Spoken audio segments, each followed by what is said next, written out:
आपण आज काय बघतोय सेल डिव्हिजन. सगळ्यात महत्त्वाचं सेल म्हणजे तुम्हाला माहिती आहे पेशी, डिव्हिजन म्हणजे एकाचे दोन होणं, तोडणं, फोडणं. ओके, मग जर नेमकं सेल डिव्हिजनची गरज काय, तर सेल डिव्हिजनची गरज काय, फॉर एक्झाम्पल चालतं तुम्हाला खर्चटलं, इथं खर्चटले बरोबर आहे, मग खर्चटलेलं सगळं नीट व्हायला पाहिजे, भरून निघायला पाहिजे बरोबर आहे. भरून निघायला पाहिजे म्हणजे काय व्हायला पाहिजे, तिथे सेल वाढायला पाहिजे. कळलं, तुम्ही आधी एवढं होता आता एवढं झालाय म्हणजे तुमची उंची वाढल्या, उंची वाढल्या म्हणजे कोण वाढले, सगळ्या तुमच्या सेल वाढल्या. कळलं, तुमची जाडी वाढल्या म्हणजे काय व्हायला लागले, सेल वाढले. ओके, किंवा आपल्या बॉडीमध्ये सगळ्या आपलं शरीर केसापासून नकापासून कशापासून तयार झाले, सेल पासून. ओके, फॉर एक्झाम्पल असं शरीरामध्ये असते की आपल्या ज्या रक्तातल्या रेड ब्लड सेल असतात त्या दर 120 दिवसांना मरतात. किती दिवसांना, आज जे तयार झाले त्याचं लाईफस्पॅन आहे 4 मंथ. असं प्रत्येक गोष्टीचं लाईफस्पॅन आहे. म्हणजे हाताच्या स्किनचं लाईफस्पॅन वेगळा आहे. ओके, आपल्या पांढऱ्या पेशीचा लाईफस्पॅन वेगळा आहे, त्यांचा लाईफस्पॅन आहे 7 ते 8 दिवस. दर 8 दिवसांना ते मरतात, नंतर होतात. का लागले, चपट्या पेशीचा काळ वेगळा आहे. त्यानंतर केसाचा लाईफस्पॅन वेगळा आहे. एक केस जाणार दुसरा केस येणार, समजा लागले. म्हणजे हे एक चाललंय आणि दुसरे आले, कशामुळे लागले, सेल डिव्हिजन पासून. हे झालंच नसतं तर आपली उंचीच वाढली नसती, एक जण दुसरा आलाच नसता. फॉर एक्झाम्पल केस टक्कल व्हायला म्हणजे काय व्हायला लागले, केसाचं सेल डिव्हिजन बंद पडायला लागले. कळलं, टक्कल पडते का, टक्कल पडणे म्हणजे काय, एक केस चाललाय दुसरा यायला लागलाय, ह्याला म्हणायचं हेअर ग्रोथ. कळलं, पण एक केस गेला त्याचे लाईफस्पॅन झाल्यानंतर दुसरा तिथे येतच नाही, ह्याला म्हणायला आपण टक्कल पडणं किंवा तिथलं काम बंद पडणं. कळलं, सेल डिव्हिजन झालं नाही, तुमची उंचीच वाढणार नाही. कळायला लागले, त्यामुळे थोडक्यात सेल डिव्हिजन म्हणजे सेल रिप्रोडक्शन आहे. काय आहे, सेल डिव्हिजन म्हणजे सेलचं मल्टिप्लिकेशन आहे, सेलचं रिप्रोडक्शन आहे. एका सेल पासून अनेक सेल तयार करणं म्हणजे सेल डिव्हिजन. मग सेलचं रिप्रोडक्शन होऊ शकत नाही. हो, सेलचं रिप्रोडक्शन म्हणजे एक सेल दुसऱ्याला जन्म करू शकते काय, जन्म घालू शकत नाही. म्हणून सेलचं काय करतोय आपण, डिव्हिजन करतोय. आता कळलं, मग एकालाच काय करायचं आपण, फोडायचं आणि 2 करायचे, दोनालाच काय करायचे, फोडायचं आणि 4 करायचे, म्हणून याला नाव पडले सेल डिव्हिजन. आता कळलं जरा जरा तरी. हा, मग हे सेल डिव्हिजन आहे, ह्याचे 2 मेन प्रकार असतात. म्हणजे कसं असतात ते आपण बघूया. पहिलं म्हणजे मायटोसिस,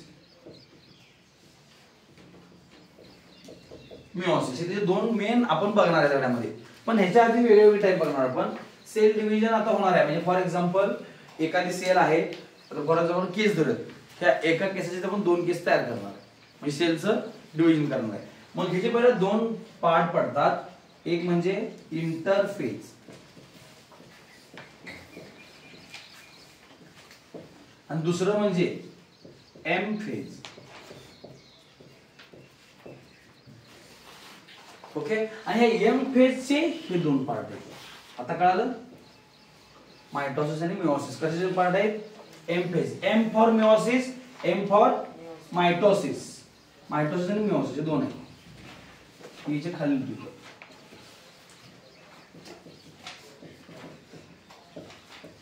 ओके, मग सर हे मायटोसिस आणि मिओसिस काय कळालं, तुम्ही सांगितलं ते आम्हाला कळालं. सेल डिव्हिजन म्हणजे 2 होणार आहेत, एकाचे 2. पण हे एकाचे 2 होण्याचे 2 प्रकार आहेत. हा वेगळा प्रकार आहे, हा वेगळा प्रकार आहे. ते पण मी तुम्हाला सांगणार आहे कोणाचं काय होणार आहे. सगळ्यात पहिले सांगतो मी तुम्हाला हे काय, इंटरफेज म्हणजे काय आणि एम फेज म्हणजे काय. एम फेज म्हणजे काय, तुमचे आजोबा आहेत, आजोबांचं काम काय, वाटण्या करायचे तुमच्या. काय करायचे, वाटण्या करायचे. आता मला सांगा, तुमच्या घरात एकच कुकर आहे, वाटणी होईल. आपण असं म्हणूया, तू कुकरचं टोपण घे, मी कुकरचं इकडचं घेतो, चालेल, नाही चालणार. पोळपाट आहे, तू ते लाटायचं घे, मी खालचं घेतो, चालेल, ह्याला वाटणी म्हणता येणार नाही. कळलं, वाटणी त्याला म्हणता येईल. एकच पोळपाट आहे की नाही, परत अनेक आणायचं नवीन आणि मग 2 वेगळे वेगळे करायचं. बरोबर आहे ना, माझं म्हणणं तुम्हाला कळलं ना. म्हणजे ज्या वस्तू 2 आहेत त्याचं आपण डिव्हिजन करू शकतोय. मग आता फॉर एक्झाम्पल वाटणी मेन कशाची करायची आहे, ह्या सेल मध्ये हा जो न्यूक्लियस आहे, त्या न्यूक्लियस मध्ये जे जेनेटिक मटेरियल आहे, थोडक्यात जे क्रोमोझोम आहे त्याच्यातले, ह्याची मेन वाटणी असणार आहे. हे पहिलं लक्षात घ्या. कळलं, कोणाची वाटणी करायची आपल्याला, क्रोमोझोम. तर क्रोमोझोम एकच असलं काय करणार, मी काय म्हणलो का आलं, मग पहिला क्रोमोझोम डबल करायचे किंवा क्रोमोझोम वाढवायचे. कळलं मी काय म्हणायला लागलो ते? मी तुम्हाला माहिती सांगितलं सर, एकच गोष्ट आहे त्याला आपण तोडूच शकत नाही. मग पहिला एकाचं काय करायचं, विकताना लावायचं. घरात जे पैसे असतात त्यांना काय करायचं, अनेक आणायचं आणि मग ह्या भावाला एक, ह्या भावाला एक. तसं ह्या इंटरफेस मध्ये काय केलं जाते, हे जे डीएनए आहेत किंवा क्रोमोझोम आहेत हे वाढवलं जातं. कळलं? कमी पडू नये म्हणून वाटणीच्या वेळी. समजलं लागलं? एकच ताट आहे, कसं तोडायचं? तोडू शकत नाही, ताट तो दोघांना पण द्यायला पाहिजे. वाटणी करायला आपण. ओके, मग काय करायचं, घरातल्या पैशांना अजून ताट घेऊन यायचं पहिल्यांदा. मग इथं काय केलं जाते, हे सगळं वाढवलं जाते सगळं. कळलं? कशामध्ये? इंटरफेज मध्ये. आणि एम फेज मध्ये मग काय, हा तिकडनं आपण काय केलं तर ते डायरेक्ट डबल करायचं. मग सर डबल करायचं, वाटणी करायची, डबल नाही करायचं. डबल तिकडे करायचं, इकडे वाटणी करायची. वाटणी करायचं मग आणि परत दोन कम मार्क पडल्यात. तर आपल्या शरीरातले दोन प्रकारचे सेल लक्षात ठेवा. एक म्हणजे सोमॅटिक सेल.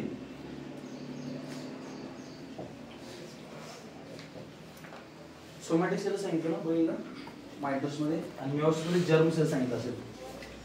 इथं चेक करा, फक्त क्रॉस चेक करा. काय का तेच दिले. हा, मग सर हे काय आलं नवीन आता, तर हे असं असते, सोमॅटिक सेल म्हणजे केसापासून नखापर्यंत जो पार्ट आहे ह्याला आपण सोमॅटिक सेल म्हणतो. आणि जर्म सेल म्हणजे काय, जर्म सेल म्हणजे तुमचा जन्म कशापासून झालाय, स्पर्म आणि ओवम पासून. मुलांच्यात कोण असतात, स्पर्म. फिमेल मध्ये काय असतं, ओवम. हे दोघं एकत्र काय होत तयार होतं, बाळाची पहिली अवस्था म्हणजे झायगोट. ती मी तुम्हाला हे मेन्स्ट्रुअल पुढे आहे काय ते तुम्ही शिकवणार आहे. आता एवढं लक्षात ठेवा, जर्म सेल म्हणजे हे एकच ठिकाणी असतात. In case of male testis, in case of female ovaries. Okay, म्हणजे शरीरात फक्त जर्म सेल कुठे आहेत, एकाच ठिकाणी. हे मात्र कुठे आहेत, केसापासून नाकापर्यंत. थोडक्यात सगळ्या बॉडीची वाढ करायचं काम कोणाचं आहे, सोमॅटिक सेल्स. ओके, आणि ह्यांचं काम फक्त रिप्रोडक्शनच्या वेळी येणार आहे. कळलं? ज्यावेळी रिप्रोडक्शन करणार आहे, ज्यावेळी जर्म सेल मध्ये कोण आहे तुम्ही सांगितलं तुम्हाला, स्पर्म आणि ओवम. या दोघांचं काम कधी आहे, ज्यावेळी आपण रिप्रोडक्शन करणार आहे, पुढची पिढी तयार करणार आहे, तेव्हा जर्म सेलचा उपयोग आहे. खरं शरीराला मोठं काम करायचं कोणाचं आहे, सोमॅटिक सेलचं. आता कळलं? मग आपण हे दोन प्रकार बघत असतोय, मायटोसिस आणि मियोसिस. समजलं? म्हणा, cell division, cell division, interphase, interphase, M phase, M phase, M phase, M phase, mitosis, mitosis, meiosis, meiosis, mitosis, mitosis, meiosis, mitosis, meiosis, mitosis, meiosis. Mitosis कशासाठी असते, सोमॅटिक सेलसाठी. सोमॅटिक सेलच्या डिव्हिजन साठी असते. कळलं? म्हणा, somatic, mitosis somatic cell, mitosis somatic cell, meiosis germ cell, meiosis germ cell. म्हणा 5 वेळा. Mitosis somatic cell, meiosis germ cell, mitosis somatic cell, meiosis germ cell, mitosis somatic cell, meiosis germ cell, mitosis somatic cell, meiosis germ cell. समजलं एवढं तरी? आता chart पूर्ण पाठ झालाय. म्हणा एकदा परत. Cell division, interphase, M phase. Interphase कशासाठी असतोय, डीएनए चं मटेरियल जास्त करायसाठी. Okay, M phase mitosis, meiosis, mitosis somatic cell, meiosis germ cell. Okay. मग आता हे एवढं सोपं नाही, मी सांगितलं असं डायरेक्ट डिव्हिजन होणार.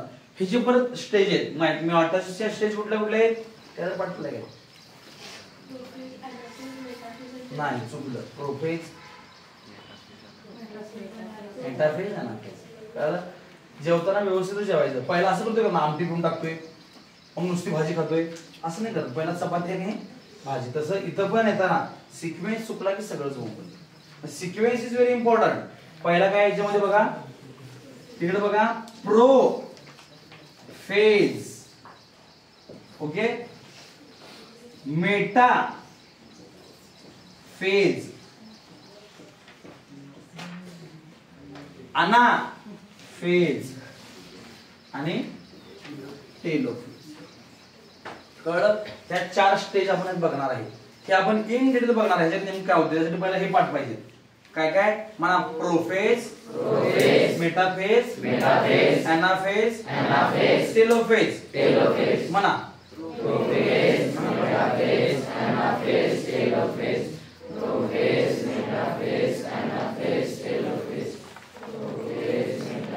म्हणा पाठ उत्सव म्हणायचे. हे जोपर्यंत म्हणणार पुढे आपण शिकवणार नाही.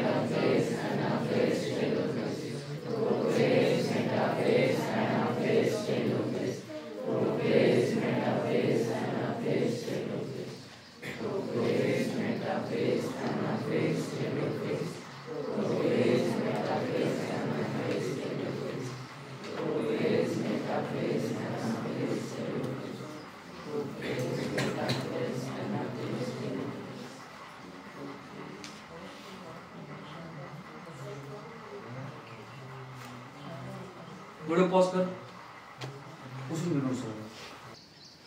तर सगळ्यात महत्त्वाचे विषय काय माहिती काय? आपण काय बघणार आहे? Cell division. मग सेल डिव्हिजन तुम्हाला मी काय सांगितलं, हा जो सेल आहे ह्याच्यामध्ये सेल डिव्हिजन करायचं म्हणजे काय काय डिव्हिजन करायचं. काय म्हणतो मी तुम्हाला? काय काय तोडायचं. ह्या तोडायच्या दोन गोष्टी आहेत. काय काय? पहिलं स्टेज म्हणजे कॅरिओकायनेसिस. इकडे बघा. आणि सायटोकायनेसिस. कॅरिओ ह्याचा अर्थ न्यूक्लियस. ह्याचा अर्थ काय? आणि सायटो ह्याचा अर्थ सायटोप्लाझम. म्हणजे दोन गोष्टी आपल्याला फोडायच्या आहेत. एक म्हणजे सायटोप्लाझम आहे की नाही, त्यातलं पाणी ह्याला वेगळं करायचं आणि दुसरं ह्या न्यूक्लियसला वेगळं करायचं. कळलं? मी जसं म्हणलो तुम्हाला, मी जरासं मी करेक्शन करतो. आपण काय काय बघितल्या? ह्या प्रोफेज, मेटाफेज, एनाफेज आणि टेलोफेज या 4 स्टेज बघितल्या. ह्या चारही पण कॅरिओकायनेसिस आहेत. काय आहे? म्हणजे न्यूक्लियसला फोडायची स्टेप आहे. आणि इथं दुसरी स्टेप होती ते म्हणजे सायटोकायनेसिस. ओके. आणि ह्या स्टेजेस आहेत मायटोसिस आहेत. असं करतो. ओके. जरासं मी चेंज केलं. तर सायटोकायनेसिस म्हणजे काय? सायटोप्लाझम वेगळं करणं. काय लय अवघड काम नाही. पाणी जे आहे इकडे अर्ध पाणी, इकडे अर्ध पाणी. त्यामुळे ही स्टेप फार सोपी. कुठली? सायटोकायनेसिस. कायनेसिस म्हणजे काय? ब्रेक करणं. सायटो म्हणजे सायटोप्लाझम. जेवढा काय सायटोप्लाझम आहे, पाणी आहे, इकडे अर्ध, इकडे अर्ध. काय अवघड आहे? नाही. अवघड काय आहे? न्यूक्लियसला फोडणं. कळलं तुम्हाला? अवघड काय? घरामध्ये पहिला आजोबांना कन्व्हिन्स करायचंय. म्हणजे आजोबांना पप्पा मला वेगळं व्हायचंय. मग तुमचे पप्पा आणि काका वेगळे होणार. मग आजचा सगळं नियोजन करणार, डबल करणार सगळ्या गोष्टी. आता काय लागले? म्हणजे पहिला कोण आहे? सायटोकायनेसिस. काही एवढं अवघड नाही. दुसरं मात्र अवघड आहे. ओके. मग हे करायचं म्हणजे आपल्याला मी तुम्हाला काय सांगितलं? न्यूक्लियसच्या आतला महत्त्वाचा कोण असतोय? न्यूक्लियसच्या आत कोण असतो महत्त्वाचा? क्रोमोझोम. आता अनेक गोष्ट तुम्हाला मी ह्या न्यूक्लियसच्या आत काय काय ते आपण बघायचं जरा. आता ही सेल दाखवतो तुम्हाला मी आणि फक्त न्यूक्लियसला मोठा करतो थोडासा, म्हणजे तुम्हाला जरासं प्रॉपर समजेल. ओके. हे चौकोनी सेल प्लांटचे असते म्हणून आपण ॲनिमलची घ्यायची तर गोल करूया आणि जरा सोपं करतो. म्हणजे तुम्हाला काय पुस्तकात काय वेगळं आणि इथं काय वेगळं तुम्ही म्हणणार नाही.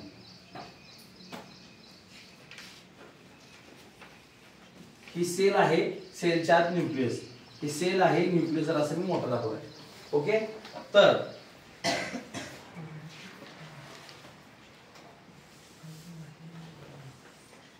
ह्याच्यामध्ये काय असणार आहे? इकडे बघा जरासं. हा chromosome. Okay.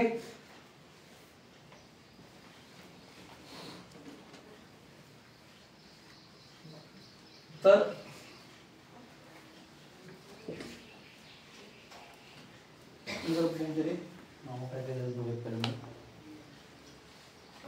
somatic cell divided by mitosis. Mitosis will be the two main steps. These two steps: karyokinesis and cytokinesis. Prophase condensation of basically thin chromosomes start.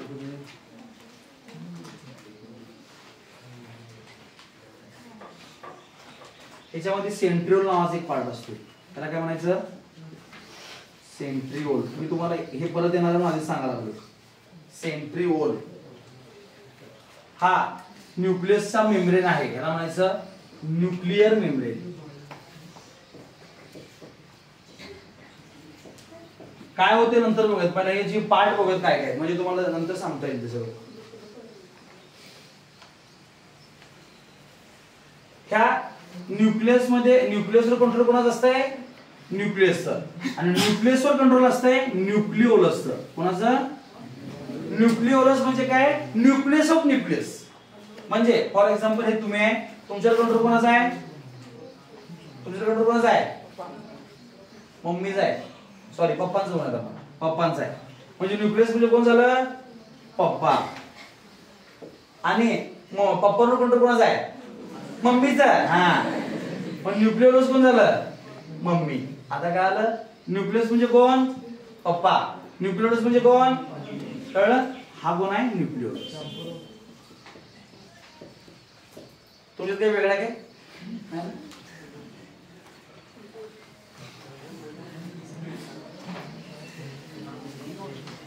का बोलवलं तुम्ही?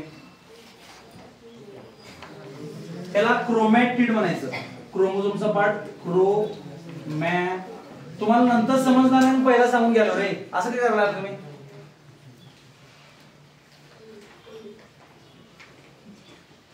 आणि हा जो आहे या क्रोमोझोमच्या मध्ये गोल, याला सेंट्रोमियर म्हणायचं.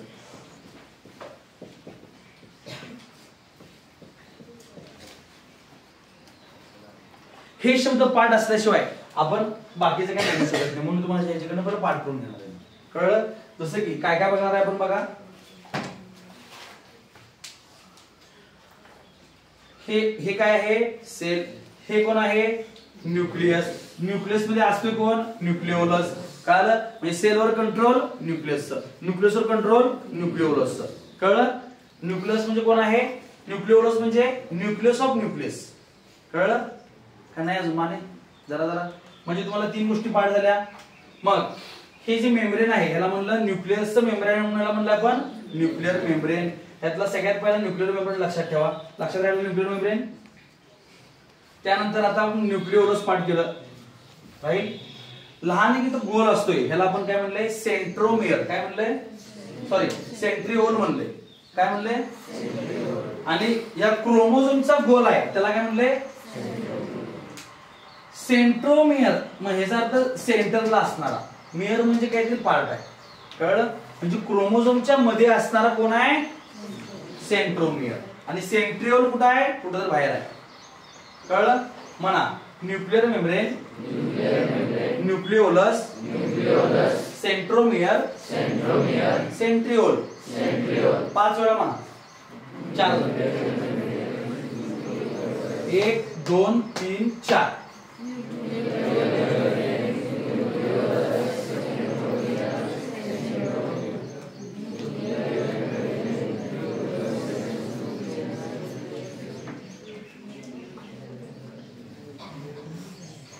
माना क्यों? Nuclear membrane, nucleolus, centromere, centriole. आणि असं पातळ दिसते की नाही, त्याला क्रोमॅटिड म्हणायचं. ओके. आणि जो पूर्ण आहे त्याला क्रोमोझोम म्हणायचं. म्हणजे क्रोमॅटिड पासून क्रोमोझोम तयार होतो. कळलं? म्हणा क्रोमॅटिड क्रोमोझोम.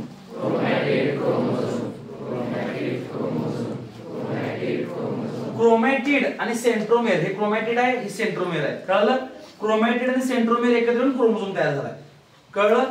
सेंट्रोमियर क्रोमोझोमचा पार्ट आहे आणि सेंट्रिओल न्यूक्लियसच्या आत आहे. दोन्ही पण वेगळं आहे. सेंट्रोमियर कुठे आहे? क्रोमोझोम मध्ये आहे. इथंच बोंबललं, शेवटी काय असे राहणार. तुझं म्हणजे गडबडीत चुका लागलंय की बुद्धी कमी झाली? काय आलं नेमकं? मी काय म्हणलो काय काय? कन्फ्युजन व्हायला लागलंय की गडबडीनं चुकाले? नक्की ना?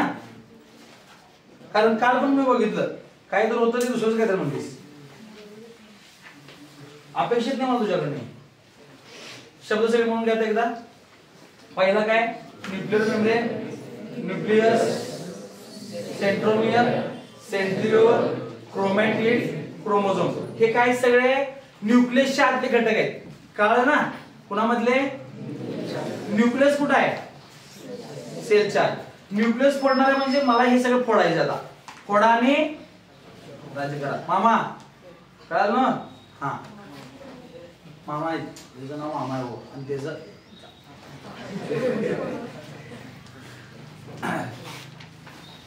जरा समजलं? काही डाऊट नाहीये? हे समजलं तरच पुढे जाऊयात आणि थांबूयात आपण. काय काय? Nuclear membrane, nucleolus, centromere, centriole, chromatid, chromosome. कळलं? हे सगळे कुठे आहेत? न्यूक्लियस मध्ये. आपल्याला फोडायचंय काय? न्यूक्लियस. समजलं काय सांगायला मी ते? जरा जरा. हा बाउन्सर आहे? नाही बाउन्सर.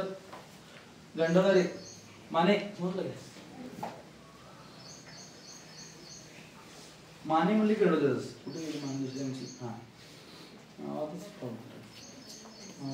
फॉल्ट. नाही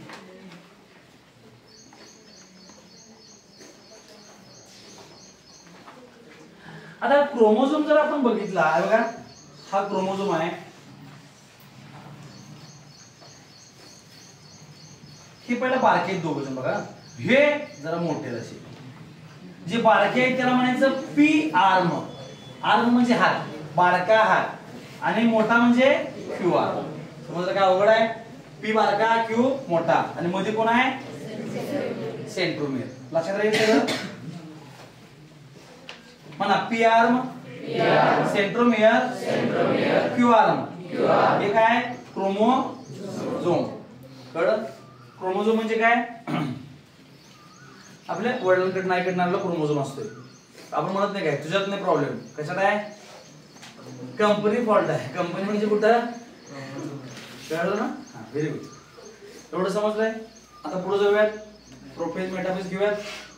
हे समजलं सगळं नक्की? ठीक आहे, व्हिडिओ पॉज कर. बघितलं हा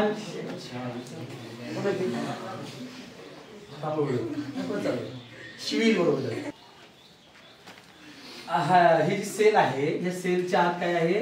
न्यूक्लियस आहे. मी तुम्हाला सांगितलं क्रोमोझोम होतं, सेंट्रोमियर, क्रोमॅटिड. मग हे सगळे जण ह्याची लांबी या क्रोमोझोम कशापासून तयार झाला आहे? डीएनए पासून तयार झाला. कशापासून? आणि डीएनए ची लांबी 2 मीटर आहे. किती मीटर आहे? मग 2 मीटर म्हणजे किती? पट्टी किती तुमची? पट्टी आहे किती मीटर असते पट्टी? 15 सेंटीमीटर म्हणजे किती मीटर?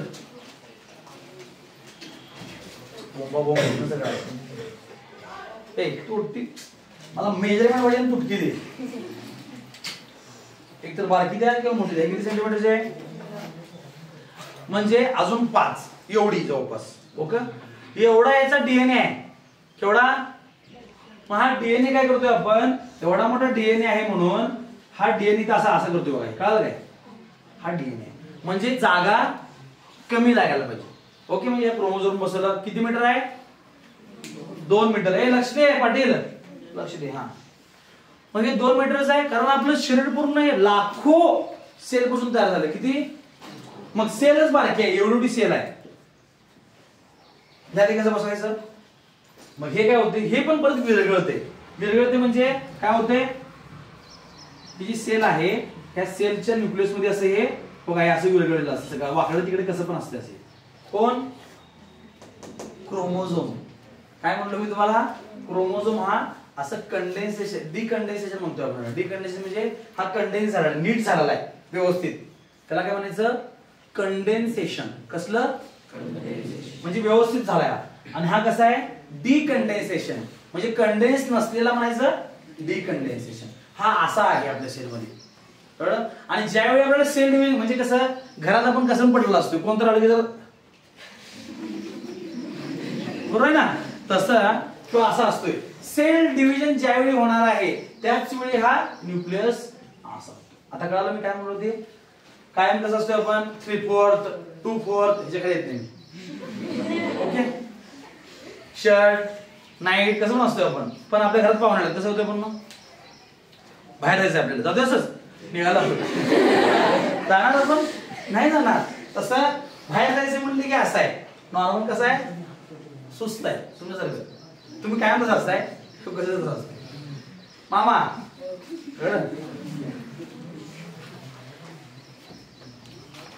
मामा म्हणणार बन्सलच बरं होतं त्याच्या. हा असं काय ना चेष्टा करतो तुझी मी.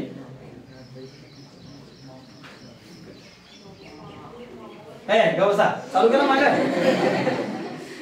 मी एकटा म्हणतो तुम्ही नाही म्हणायचं ते तुम्ही शिस्तर आहे नाही म्हणायचं बरोबर ना सर जर दाखवतो तुम्हाला मी हे बघा आता ही सेल आहे ह्या सेल मध्ये हा न्यूक्लियस आहे ह्या न्यूक्लियस मध्ये असं सगळं कसं पण हे डिकंडेन्स झालेला क्रोमोझोम आहे इथं न्यूक्लिओलस आहे बरोबर आहे ना सेंट्रोमेअर कुठं होता आणि दुसरा गोल कोण होता सेंट्रिओल हे बघा एक सेंट्रिओल का बोलला भगवान कळलं ना काय सेंट्रिओल आणि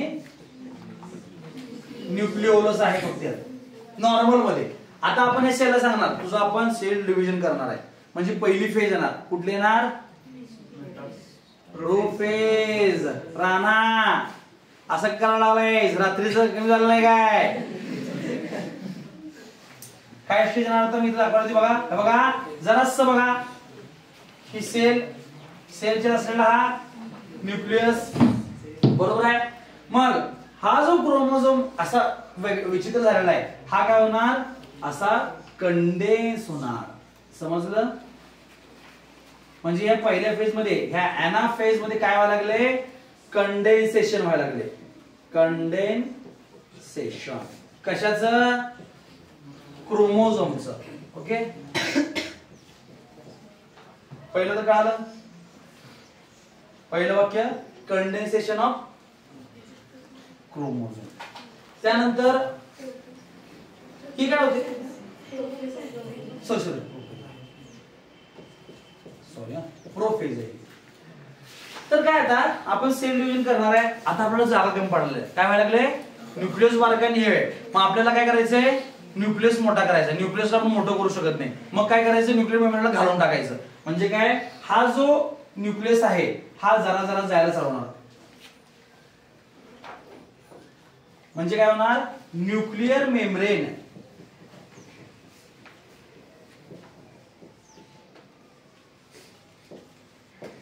डिसअपियर होणार डिसअपियर म्हणजे नष्ट व्हायला चालू होणार स्टार्ट टू म्हणत म्हणजे चालू झालं जस्ट ओके हे कोण म्हणून पुढे पुस्तकांमध्ये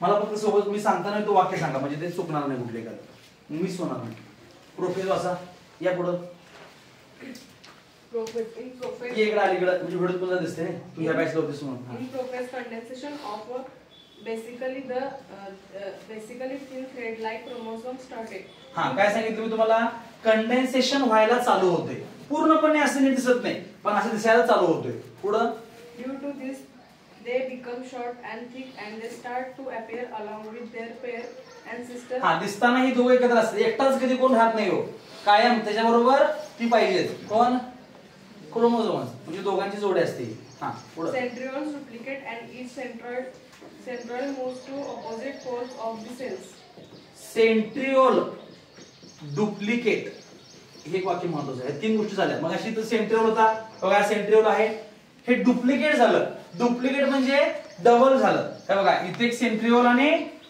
इथे एक सेंट्रिओल गेला काय काय म्हणलो बघा पहिलं झालं क्रोमोझोमचं कंडेन्सेशन चालू झालं न्यूक्लियसचं मेम्ब्रेन जायला चालू झालं तिसरं झालं सेंट्रिओल डबल झाला कळलं कशामध्ये झालं हे प्रोफेज मध्ये पुढे आणि काय nuclear membrane and nucleolus start to disappear हे न्यूक्लियर मेम्ब्रेन पण जायला चालू झालं आणि न्यूक्लिओलस पण जायला चालू झाला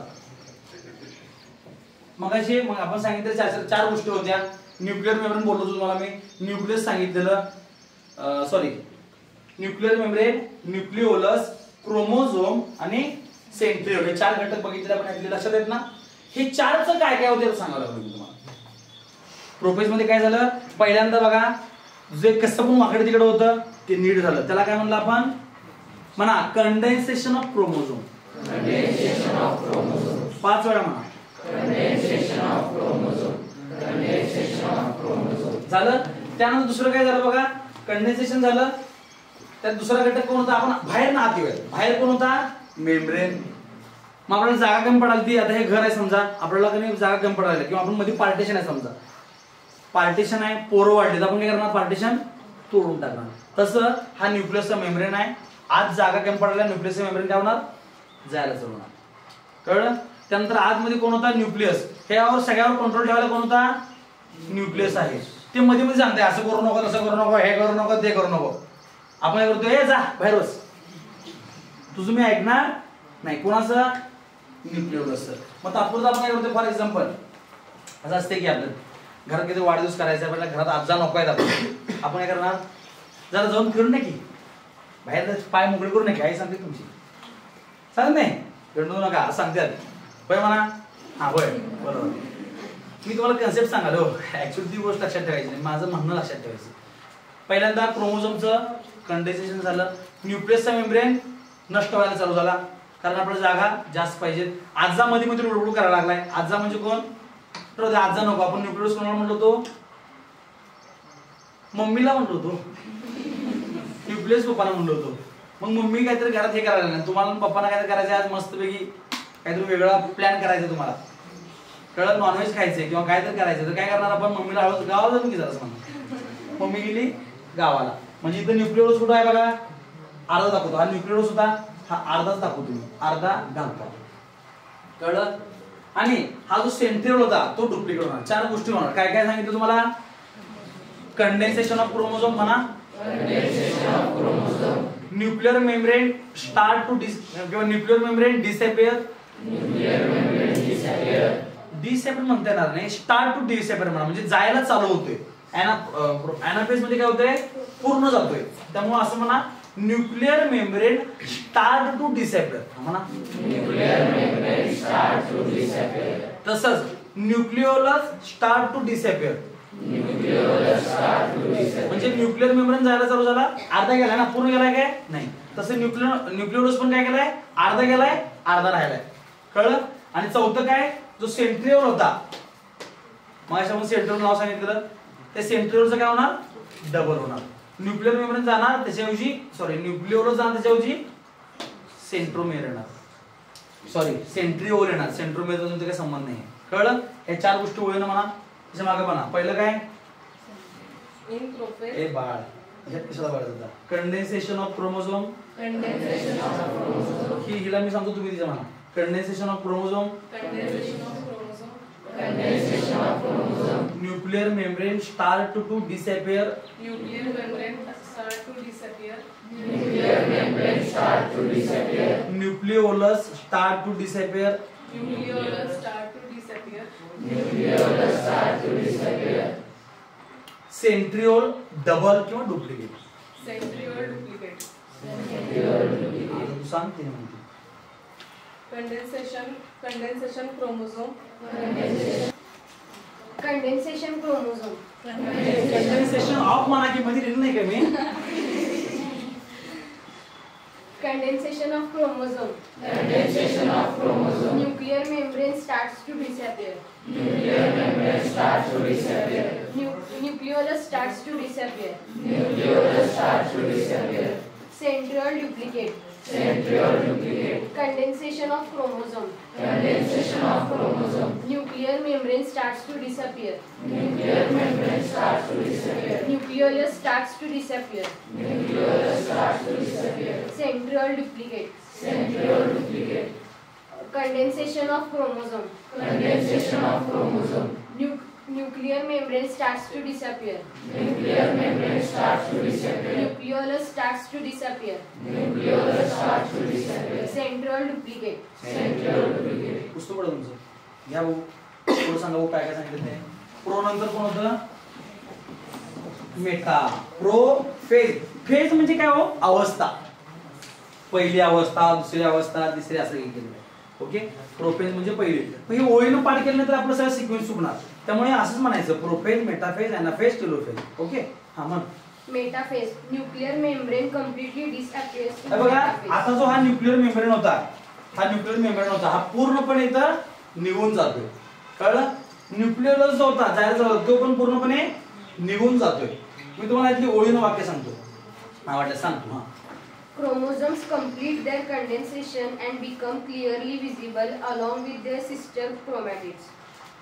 हा पुढचं वाच. All chromosomes are arranged parallel to equatorial plane, central plane of the cell. Special type of flexible protein fibers, spindle fibers, are formed between centromere of each chromosome and both centroids. झालं थोडं सुद्धा त्या साईडवर दाखव तुला काय बोलायचं. सही आहे जल्दी आता आहे व्हिडिओ थांबवू. व्हिडिओ राज ठाकरे राज ठाकरे लावलं तो व्हिडिओ काय तू माहिती सगळं झालं. आता आपण इकडे 4 पॉइंट बघितलेले काय काय. पहिल्यांदा क्रोमोझोम, दुसऱ्यांदा न्यूक्लियर मेम्ब्रेन, तिसऱ्यांदा न्यूक्लिओलस, चौथ्यांदा सेंट्रिओल. हे हाय इथे सगळे सांगायचे काय काय होतं ते. आता हे कंडेन्सेशन ऑफ क्रोमोझोम काय झालं स्टार्ट झालं होतं इथं पूर्णपणे किंवा हे असं आरोप दाखवतो तुम्हाला म्हणजे चालू झालंय कळलं. आता इथे काय होणार कंडेन्सेशन ऑफ क्रोमोझोम पूर्णपणे होणार आहे कळलं. पहिलं इथं स्टार्ट झालं इथं काय झालं कंप्लीट झालं म्हणून सांगायचं कंडेन्सेशन ऑफ क्रोमोझोम कंप्लीट म्हणायचं. काय म्हणायचं हे पहिलं वाक्य स्टार्ट होतं याला काय केलं आपण कंप्लीट म्हणतो. लक्ष द्या रे बाळा. Nuclear membrane start to disappear. काय झालं न्यूक्लियर मेम्ब्रेन डिसअपियर व्हायला चालू होतं. इथं काय झाला पूर्णपणे डिसअपियर झाला डिसअपियर. आता इथं म्हणायचं nuclear membrane disappear, nucleolus disappear. तिसरं पण काय होणार डिसअपियर होणार म्हणजे कोण न्यूक्लिओलस. आणि सेंट्रिओल डुप्लिकेट झालते बरोबर. इकडे बघा सेंट्रिओल डुप्लिकेट झालते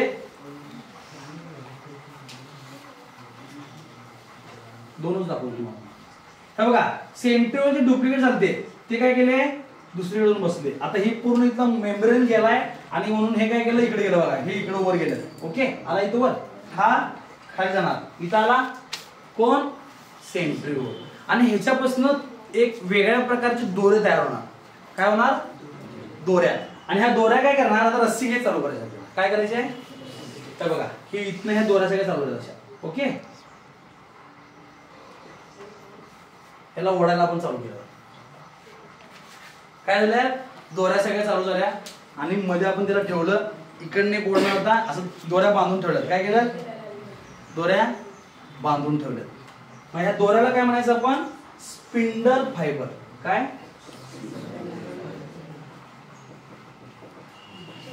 म्हणजे हे 4 वाक्य सोडून हे 4च वाक्य सांगायचे आपल्याला. पहिलं काय कंडेन्सेशन चालू झालं कंडेन्सेशन संपलं. न्यूक्लियर मेम्ब्रेन जायला चालू होता न्यूक्लियर मेम्ब्रेन गेला. न्यूक्लिओलस चालता न्यूक्लियस पूर्णपणे गेला. सेंट्रिओल डबल झालं आता सेंट्रिओल पासून स्पिंडल फायबर आली. कळलं म्हणजे हा हे 4 वाक्य आपण जरा वेगळ्या प्रकारे म्हटलं. इकडे काय चालू होतं इकडे काय झालं हे लक्षात ठेवायचं नाहीतर मग डोक्याचं दही होणार. पुन्हा दही माझ्या झालं तुझं बोलते त्याला म्हणायचं. कळलं हे सगळं म्हणजे आता आपण वेगळा शब्द बघता एवढाच आहे स्पिंडल फायबर. कशामध्ये मेटाफेज म्हणा सांगता. Condensation of chromosome completed. Nuclear membrane disappeared. Nucleolus disappeared. Spindle fiber appeared.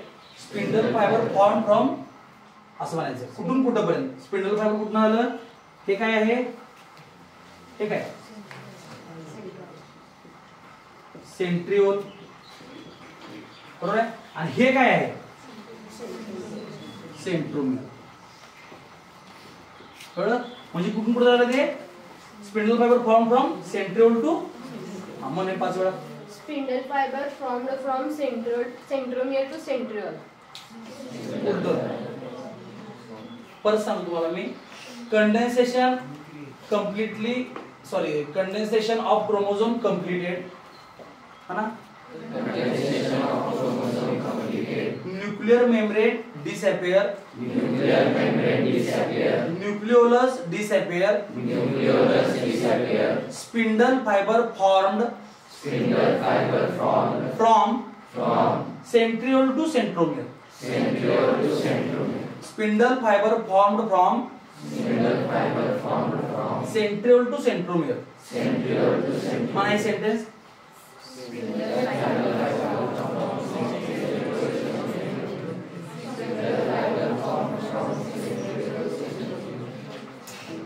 झालं 4 वाक्य एकदम म्हणा. व्हिडिओ थांबू 5 वेळा म्हणून दे पहिला. काय लिहिताय पहिला? हा प्रोफेज झालं, मेटा झालं. आता काय करायचं? अनाफेज. हा काय सांगा त्याच्याबद्दल? In anaphase, centromere split and thereby sister chromatids of each chromosome separates and they are pulled apart in opposite direction with the help of spindle fiber. Separated sister chromatids are called as daughter chromosomes. Chromosomes being pulled appear like bunch of bananas. In this way, each set of chromosome reach at 2 opposite poles of the cell. आता बघा इकडे 4 वाक्य सांगितले आपण. तीच 4 वाक्य आपण इथं सांगितलेलं. काय काय ते मेम्ब्रेन गेला, न्यूक्लिओलस गेला, कंडेन्सेशन झालं. आता शेवटची स्टेप आहे ती महत्त्वाची. शेवटची म्हणजे काय? स्पिंडल फायबर तयार झाले. आता हे स्पिंडल फायबर जे तयार झाले for example he spindle fibre आहे म्हणजे. ओके ह्यो कोण आहे? क्रोमोझोमचा सेंट्रोमेअर आहे समजा. ओके म्हणजे हे काय होतं? पी आर्म क्यू आर्म मधला सेंट्रोमेअर. लक्षात आहे ना? लक्षात आहे एवढं तरी. आता सेंट्रोमेअरला काय करायचं? पोटाला ती दोरी बांधल्या आणि दोघं इकडे ओढणार. ही इकडं आणि ह्यो इकडं. म्हणजे हे बघा हे जे सेंट्रोमेअर आहे ह्याला काय करणार? इकडं बघा की जरा लक्ष द्या रे बाळा. हे ओढणार इकडं आणि इकडं. स्पिंडल फायबरनं ओढल्यामुळे काय झालं? ह्याचे 2 तुकडे झाले. मग कळलं? अर्धा इकडे गेला, अर्धा खाली आला. कळलं? आणि त्याला आपण काय म्हणतोय? Sister chromatid. हे जे अर्धा आहे याला क्रोमॅटिड म्हणतो. 1 2 3 4 हे काय? क्रोमॅटिड. आपण पाठ केलं तर पहिला. बरोबर आहे? मग क्रोमॅटिडचं काय झालं? अर्धे 2 इकडे गेले, 2 इकडे गेले. हे दोघं होते बहिणी होत्या म्हणून याला म्हणतात सिस्टर क्रोमॅटिड. हे बघा हे ओढलं इकडं, हे वर अर्ध गेलं, हे खाली अर्धा आलं इकडनं. कळलं काय? मग आपण ओढा लागलो बोललं काय होणार? हिची पाती उलटी होणार बघा. असं होणार इकडनं असं. कळलं?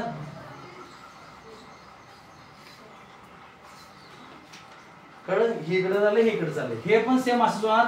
अर्ध इकडे जाणार, अर्ध इकडे होणार. कळलं? हे कसं दिसायला आपल्याला? केळाला दिसायला लागलं. म्हणायचं बंच ऑफ बनाना. कसं समजलं? बंच ऑफ बनाना दिसायला लागलं. म्हणून अर्धे इकडे गेल्यात, अर्धे तिकडे गेल्यात असं सांगितलं. आता परत वाक्य वाचलं. पहिलं वाक्य काय? Centromere split and thereby centromere split. हा जो अर्धा सेंट्रोमियर होता हा अर्धा तिकडे अर्धा इकडे. सेंट्रोमियर स्प्लिट म्हणजे तुटणे. सेंट्रोमियर काय झाला?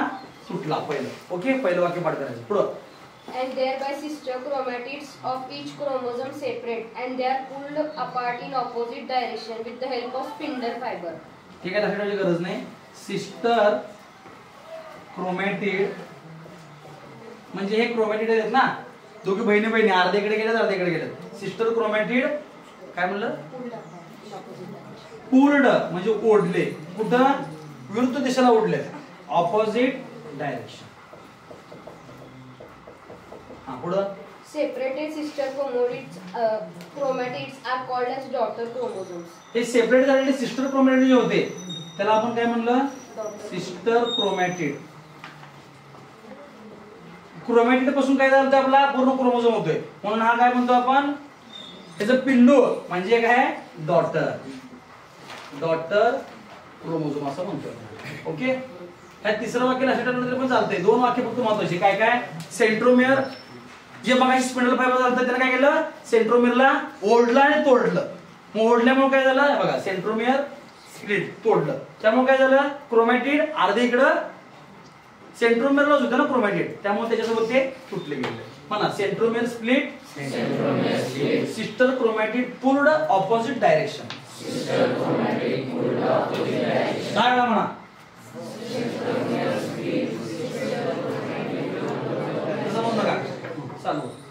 Centromere split. Sister chromatid pulled opposite direction. Centromere split. Sister chromatid pulled opposite direction. Centromere split. Sister chromatid pulled opposite direction. म्हणून मी तुम्हाला मगाशी सगळे सेंट्रोमेअर म्हणजे काय, क्रोमॅटिड म्हणजे काय हे सगळं पाठ करून घेतलं. कळालं? ते समजलं असतं काय? म्हणून पाठ करण्याची पद्धत असते. पहिला काय पाठ करायला पाहिजे ते लक्षात ठेवायला पाहिजे. म्हणून पहिला ह्याच्यात मी काय सांगितलं? न्यूक्लियस मेम्ब्रेन, न्यूक्लियर मेम्ब्रेन म्हणजे काय, न्यूक्लियोलस म्हणजे काय, सेंट्रोमियर म्हणजे काय, क्रोमॅटिड म्हणजे काय हे सांगितलं. कळालं? आणि नंतर आपण प्रोसेस बघायला लागलो. समजलं इथपर्यंत? सगळं कळालंय?